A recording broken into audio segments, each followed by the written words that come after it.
మీరు 7 కొండలు 2 కొండలు అంటే కాదు, ఇది తప్పని చెప్పిన తర్వాత నేను దేవునికి మొక్కున్నాను, నేను వచ్చి మొక్కు తెచ్చుకుంటానని చెప్పి తిరుపతి నుంచి పాదయాత్ర చేసి 7 కొండలు ఎక్కి దర్శనం చేసుకుని క్షమించమని దేవుని కోరుకున్నాం.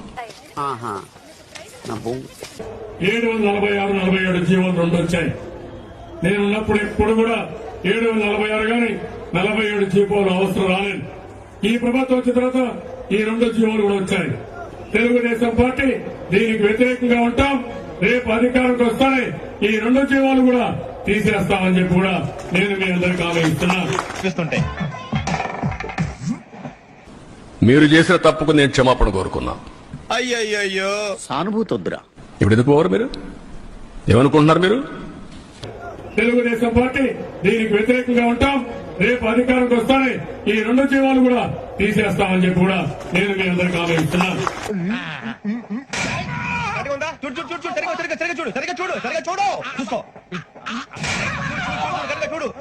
చూసుకో సరిపోయిందా? నేను వస్తానండి.